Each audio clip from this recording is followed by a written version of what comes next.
At the beginning of this week's Torah portion of Vayerah, we read this rather interesting story of three angels coming to visit Abraham, and they announce Isaac's birth. They announce that Sodom is going to be destroyed. What is the point of this story? According to Kabbalistic teachings, this is a fundamental signpost junction in the history of mankind. You see, the first 2,000 years of mankind were considered to be years of tohu, which means chaos.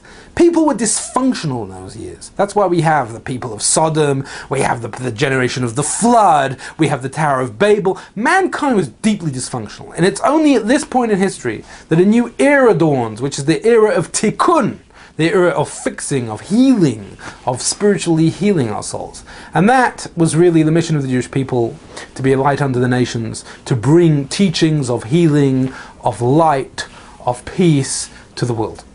Therefore, one angel announces that Isaac is to be born. Abraham's going to have children. He's going to have a child who is going to populate the world with souls of tikkun, and that will bring healing. And in addition to that, the other angels were to announce the destruction of Sodom and to rescue Lot, who was trapped in Sodom. Why? Because Lot was an ancestor of King David and ultimately of the Messiah, and therefore who is the one who will bring healing to the entire world.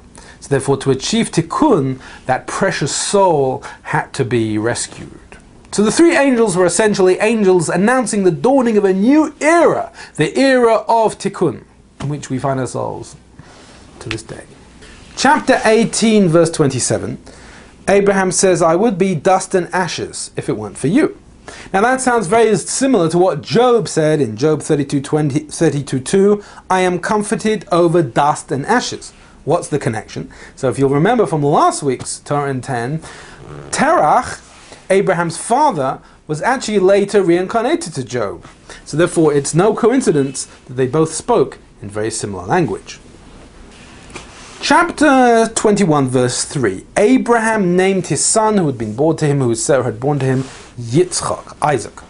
Isaac was a reincarnation of Adam's soul, but more specifically through the root of Abel, of Hevel, because Adam's soul was split into Cain and into Abel. Where do we see this hinted? In this verse. It says, his son who had been born to him, which is B'nai Hanoilad Loi. The first three letters of those three words, B'nai, base, Hanoilad, hey, and Loi, Lamed, spell Hevel, spell Abel. There we see a hint to the reincarnation.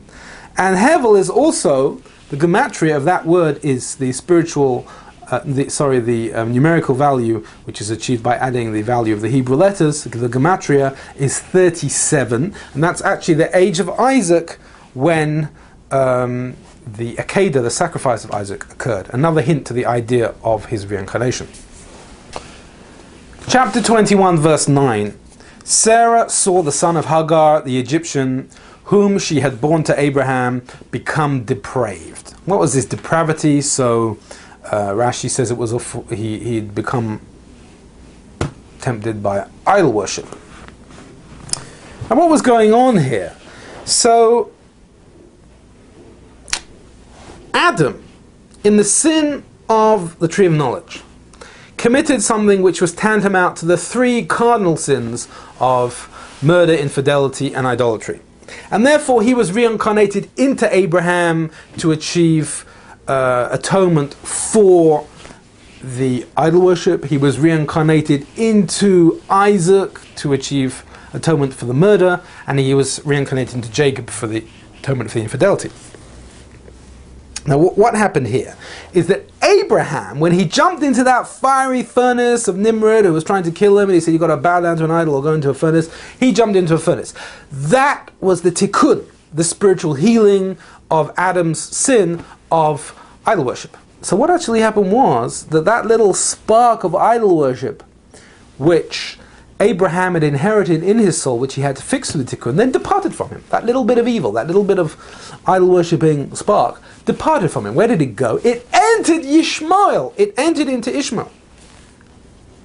And that is why we read in this verse that Ishmael became depraved. He went into idol worship because he'd just been impregnated with this idolatrous spark which Abraham had inherited from Adam, which was caused by the original sin of the tree of knowledge. Fascinating insight from Rabbi Isaac Luria and from the Zohar. And where do we see that Isaac achieved atonement for the sin of murder? That was through the binding of Isaac, the Akedah, which we read at the end of this week's Torah portion. Now, of course, Isaac didn't actually get murdered. That's because it wasn't his own sin that needed to be atoned for. It was a tikkun of the soul of Adam, so therefore his life was spared. But the fact that he was almost murdered achieved tikkun for Adam's sin, so to speak, of murder. Now, at the end of the Torah portion, where we read the binding of Isaac, and Abraham finally passes the test, God says to him, chapter 22, verse 12, "Now I know that you are a God-fearing man." What's going on here? So the Sfas Emes, Rabbi Yehuda Alter-Leib of Gur, the famous Chassidic Rebbe, in his beautiful commentary on the Torah, says the following. Why was this such a challenge for Abraham? I mean, Abraham always obeyed the will of God. Why did this prove that he was a God-fearing man? So, as I mentioned before a number of times on these podcasts, a mitzvah,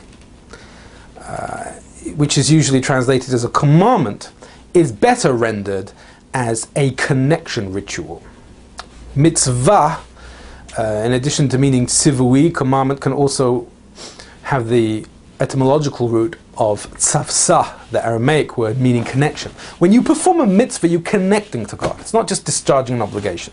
You feel a connectedness, and it elevates your soul to actually feel something. Now Abraham, whenever he performed the command of God, felt that connectedness. And therefore connectedness leads to love. He felt he was embracing the divine by fulfilling that commandment. But this time, it wasn't a real mitzvah.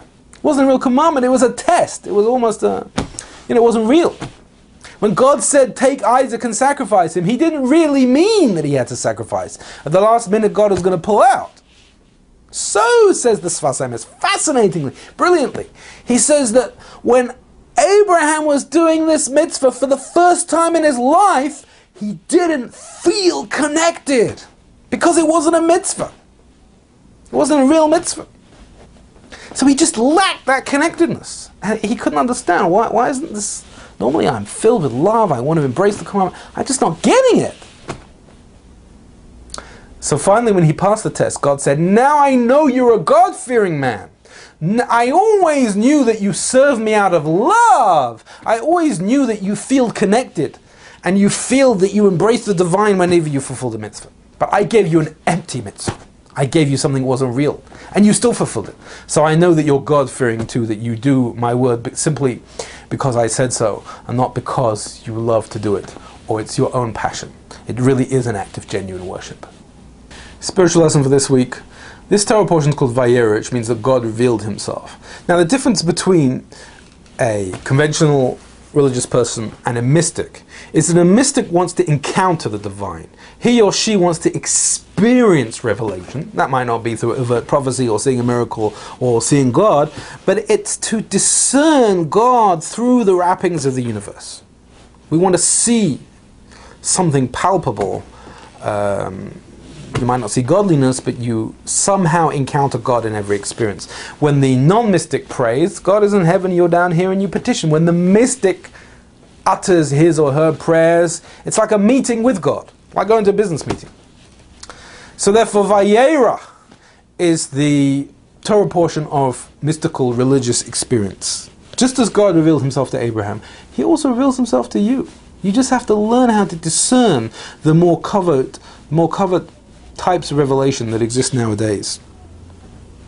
And also remember attentiveness to the stranger. As Abraham is revealed these tremendous revelations from God, 3 strangers visit him and he runs away and decides to go and welcome them. Sometimes God is to be found in helping the stranger, in helping the outsider, in helping the downtrodden, in helping the difficult person, and not only in moments of personal enlightenment. It's the balance. So this week, seek enlightenment, try to find God in the smallest of acts, little experiences, and also don't forget that this also has to be balanced with humanitarian work and a love of mankind. Thank you very much, and join us next week for Torah in 10.